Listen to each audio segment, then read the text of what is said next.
बहुआयामी निर्धनता जो देखा, उसका आकलन के लिए प्रयुक्त जो सूचक हैं उनकी सूची बनानी है आपको, उसकी लिस्ट बनानी है। जो यानी मल्टी डायमेंशनल जो पॉवर्टी के लिए जो आकलन कर रहे थे उनकी सूची बनानी है।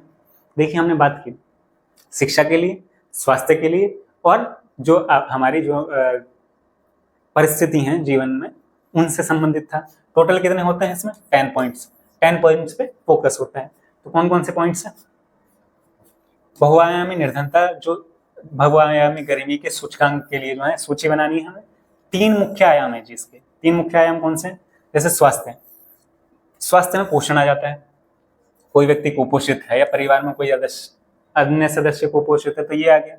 बाल मृत्यु दर यानी कि परिवार में पिछले 5 वर्षों में किसी बच्चे की तो मृत्यु नहीं हुई है, बच्चे की मृत्यु से यहाँ पे क्या आशय रहेगा? बच्चे की मृत्यु से आशय रहेगा कि वो जो है परिवार गरीब है, क्योंकि वो बच्चे का पालन पोषण नहीं कर पाया, इसलिए बच्चे की मृत्यु हुई। वहीं जो है कुपोषित की बात करें तो कुपोषित यानी कि पोषण ही नहीं मिल रहा है बच्चे को, इसकी वजह से मृत्यु हुई है, तो ये भी गरीबी को, ये यानी कि आपके स्वास्थ्य को प्रदर्शित करता है कि स्वास्थ्य पे जो है खर्चा कर पा रहा है घर, ये और उसे स्वास्थ्य का ध्यान रख पा रहा है, तो उसके बेसिस पे निर्धनता का आकलन किया जा रहा है। वहीं शिक्षा में देखें, स्वास्थ्य में 2 पॉइंट्स हैं और शिक्षा में इस तरीके से 2 पॉइंट्स मिलेंगे। शिक्षा के वर्ष यानी कि परिवार को कोई वयस्क सदस्य 6 वर्ष या उससे अधिक का शैक्षिक वर्ष प्राप्त ना कर पाए हो, यानी स्कूली शिक्षा उसने प्राप्त की है या नहीं है परिवार के सदस्य ने, उसके बारे में बात की। और उपस्थिति की बात करें कि 6 से 14 वर्ष की जो आयु वर्ग का कोई बच्चा स्कूल नहीं जाता है, कि 6 से 14 वर्ष की जो आयु के बच्चे हैं उनके घर में, तो वो स्कूल जाता है या नहीं जाता है, उसके बारे में भी देखा जाएगा। तो ये शिक्षा से संबंधित हो गया, पहला स्वास्थ्य से, फिर शिक्षा से संबंधित हुआ।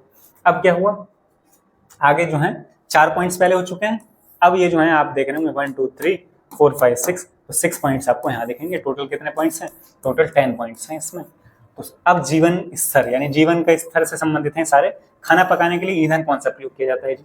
खाना पकाने के लिए ईंधन जो है लकड़ी यूज की जा रही है, गोबर यूज करी जा रही है, एसओएच ईंधन का प्रयोग होता है, या फिर जो है गैस का प्रयोग हो रहा है, किस तरीके की चीजें प्रयोग की जा रही हैं इस पर डिपेंड करेगा। फिर साफ सफाई से रिलेटेड की बात करें कि शौचालय हैं घर में या फिर अभी भी जो है वो बाहर जाते हैं शौचालय के लिए, और साझा शौचालय है या फिर जो निजी शौचालय उनके घर में है, या फिर पब्लिक टॉयलेट यूज कर रहे हैं।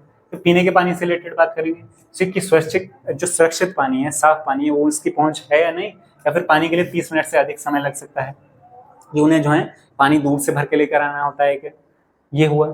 फिर बिजली, उनके घर में बिजली की सुविधा है या नहीं है, ये भी पॉइंट आएगा। फिर मकान का जो सामान है या फर्श है वो किसका बना है, मिट्टी का बना है, गोबर का बना है, रेत का बना है, या कच्चे मकान का प्रयोग हो रहा है, ये सब भी डिसाइड करेगा कि उनका जीवन स्तर कैसा है।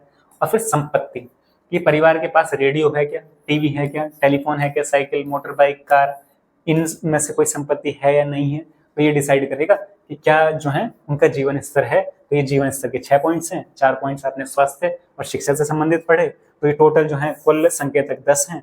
तो भारत में बहुवैज्ञानिक निर्धनता का सबसे सारांश जो राष्ट्रीय परिवार स्वास्थ्य सर्वेक्षण ने किया था कि आंकड़ों पर आधारित यदि परिवार इन सूचकों में से कम 1 तिहाई यानी 30% पर निवेश पाया जाता है तो उसे निर्धन माना जाता है।